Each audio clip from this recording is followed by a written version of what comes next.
नमस्कार विद्यार्थियों, आप सभी का स्वागत है। देखिए, आज हम जो है बात करेंगे हिंदी व्याकरण कक्षा 10 को लेके, और उसमें जो अपने खालिस्तान वाले प्रश्न आते हैं यानी रिक्त स्थान की पूर्ति वाले जो क्वेश्चन आते हैं उन क्वेश्चनों को लेके अपन बात करेंगे।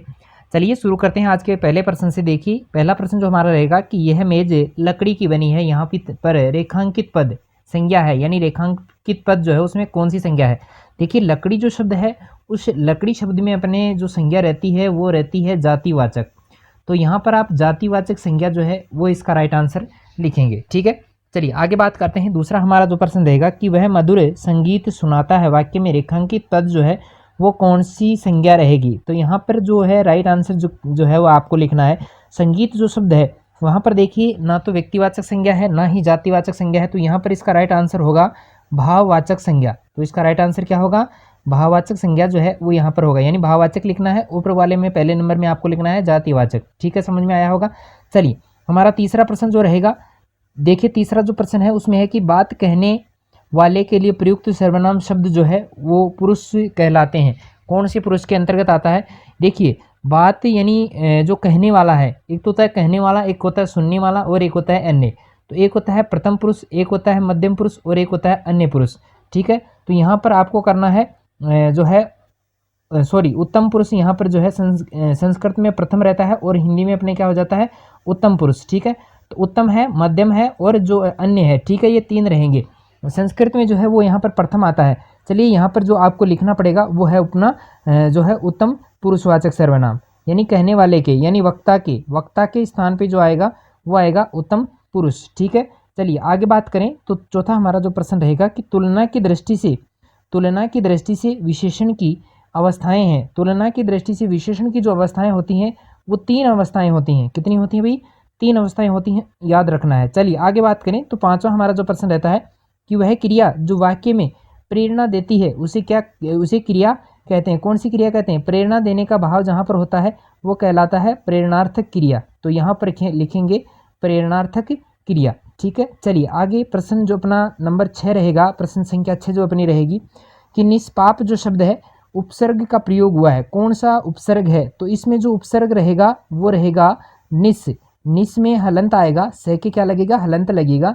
तो यहाँ पर निस होगा, निस जो है वो उपसर्ग रहेगा और मूल शब्द अगर पूछ लिया जाए तो वो रहेगा पाप। ठीक है, तो निष्पाप। चलिए आगे बात करें 7वें प्रश्न को लेके, तो दर्शनीय शब्द में प्रत्यय का प्रयोग हुआ है।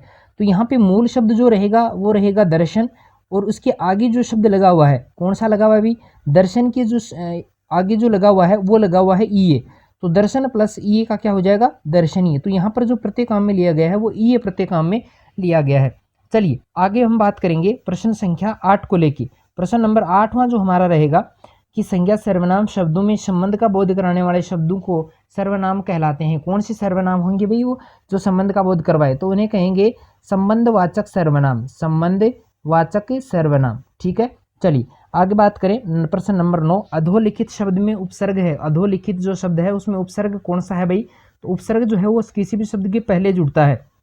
तो यहाँ पर जो शब्द रहेगा उपसर्ग जो रहेगा वो रहेगा अधो। कौन सा रहेगा भाई, अधो रहेगा। एक इंपॉर्टेंट बात आपको और बता दूं, क्योंकि अभी तक अगर आपने मेरे यूट्यूब चैनल को सब्सक्राइब नहीं किया है तो जल्द से जल्दी से सब्सक्राइब जरूर करें, क्योंकि इस प्रकार के इंपॉर्टेंट वीडियोस और भी जो है वो मैं आपके लिए लाता रहूँगा। और जल्दी ही जो है जीके के जो क्वेश्चनों की जो श्रृंखला है वो भी लाई जाएगी, ताकि आपके जो जैसे ही 10th क्लास है 12th क्लास के जो स्टूडेंट्स हैं वो अगर आगे अपनी स्टडी अपने ही चैनल से जारी रखना चाहते हैं तो उनके लिए जो है एक बेनिफिट यहाँ से जो है आपको मिल जाएगा। चलिए आगे बात करें प्रश्न नंबर 10 को, तो उच्चतम में प्रत्यय का प्रयोग हुआ है।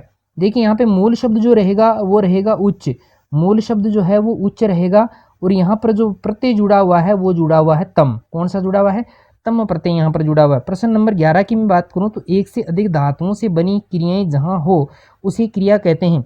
एक से अधिक धातुओं से बनी हुई क्रियाएं जो होती हैं वो किस में होती हैं भाई, वो होती हैं अपने संयुक्त क्रिया में। तो यहाँ पर आएगा संयुक्त क्रिया। चलिए आगे बात करें प्रश्न नंबर 12 को लेके, किसी वस्तु का तोल बताने वाले शब्दों को विशेषण कहते हैं। अगर तोल की बात हो रही है तो वहाँ पर होता है परिमाणवाचक विशेषण। कौन सा होता है भाई, परिमाणवाचक विशेषण, यानी यहाँ पर क्या आएगा, परिमाणवाचक आएगा।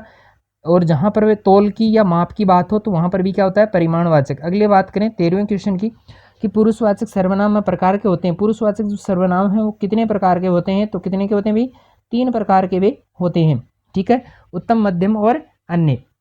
चलिए आगे बात करें 14वें क्वेश्चन को लेके। प्रश्न नंबर 14 जो रहेगा कि विकार या परिवर्तन के आधार पर शब्द के जो भेद हैं वो कितने होते हैं। तो विकार या परिवर्तन के आधार पर शब्द के जो भेद रहते हैं वो 2 रहते हैं, एक होगा विकारी और एक होगा अविकारी। चलिए अगला हमारा प्रश्न है कि संज्ञा सर्वनाम और विशेषण के बाद लगने वाले प्रत्यय जो हैं वो क्या कहलाते हैं।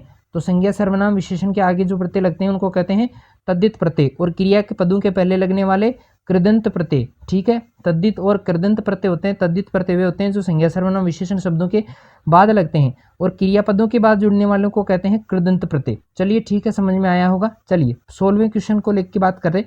तो 16वां क्वेश्चन जो हमारा रहेगा कि पदों की प्रधानता के आधार पर समास के भेद होते हैं। पदों की प्रधानता के आधार पर समास के भेद अगर आपसे पूछे तब आपको वहां पर जवाब कितना देना है, 4 ही देना है।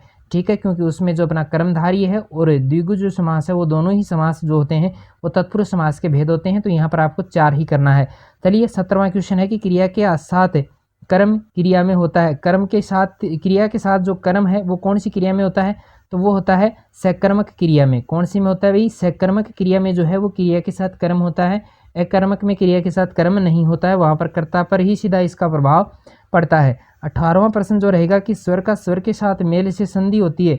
स्वर का अगर स्वर के साथ मेल हो रहा है तो वहाँ पर जो है संधि होगी कौन सी, स्वर संधि होगी। स्वर का स्वर के साथ मेल होने पर कौन सी संधि होती है, स्वर संधि होती है। अगला प्रश्न है कि स्वर संधि के भेद होते हैं। स्वर संधि के कितने भेद होते हैं भाई, तो स्वर संधि के जो है वो भेद होते हैं 5। कितने होते हैं भाई, 5 भेद होते हैं। याद रखना, आपको भूलना नहीं है, 5 भेद जो है वो स्वर संधि के होते हैं। अगला हमारा प्रश्न रहेगा 20वां प्रश्न क्या है, देखिए कि प्रश्न का बोध कराने वाले सर्वनाम शब्दों को क्या कहते हैं, प्रश्नवाचक सर्वनाम कहते हैं। क्या कहते हैं भाई, प्रश्नवाचक सर्वनाम। प्रश्नवाचक सर्वनाम वे होते हैं जो प्रश्न का बोध कराते हैं। चलिए अगला प्रश्न है 21वां प्रश्न हमारा कि काल के आधार पर क्रिया के भेद होते हैं। काल के आधार पर क्रिया के कितने भेद होते हैं भाई, तो काल के आधार पर क्रिया के जो भेद होते हैं वो 3 होते हैं। भूतकाल होता है, वर्तमान काल होता है और भविष्य काल होता है। ठीक है, आगे बात करें। देखिए 22वां प्रश्न है कि जिस समास में दोनों पद प्रधान होते हैं, जिस समास में दोनों पद प्रधान होते हैं वह समास कहलाता है। दोनों पद जिसमें प्रधान होते हैं उसे कहते हैं द्वंद्व समास। ठीक है, 23वां प्रश्न है कि गुण, दशा, व्यापार और भावों को प्रकट करने वाले शब्दों को संज्ञा कहते हैं। क्या कहते हैं भाई, इनको क्या कहा जाता है, तो इनको कहते हैं भाववाचक संज्ञा।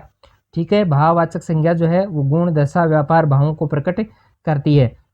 अगला हमारा प्रश्न रहेगा 24वां प्रश्न, जो सर्वनाम शब्द संज्ञा के पहले प्रयुक्त हो और संज्ञा की विशेषता बताए वे कहलाते हैं। यानी संज्ञा वहां पर आती है और सर्वनाम उससे जस्ट पहले आता है, तो वहां पर होता है कौन सा होता है भाई, वहां पर होता है सार्वनामिक विशेषण। सार्वनामिक विशेषण, सार्वनामिक विशेषण वहां पर रहेगा। 25वां प्रश्न है कि शब्द के प्रारंभ में जुड़ने वाले कहलाते हैं। शब्द के जो प्रारंभ में जुड़ते हैं उनको कहते हैं उपसर्ग, और बाद में जुड़ते हैं उनको क्या कहते हैं, उनको कहते हैं प्रत्यय। ठीक है, याद रहेगा। चलिए आगे बात करें 26वें क्वेश्चन को लेके कि समास के मुख्य रूप से प्रकार होते हैं। समास के मुख्य रूप से भेद पूछे तब आपको बताने हैं 6। कितने बताने हैं, 6 बताने हैं। और पदों की प्रधानता के आधार पर पूछे तो वहां पर बताने हैं आपको 4। चलिए अगला प्रश्न है कि वाक्य में प्रयुक्त जिस क्रिया का कर्म नहीं होता है उसे कहते हैं, कर्म नहीं हो तो वहां पर कौन सी होगी, अकर्मक क्रिया होती है। चलिए हमारा 28वां प्रश्न है कि समान स्वरों के योग से बनने वाली जो संधि होगी, समान स्वरों के, देखिए स्वर संधि के जो है 5 भेद होते हैं, 5 भेद होते हैं। और जो समान स्वरों वाली होती है उसे कहते हैं दीर्घ स्वर संधि।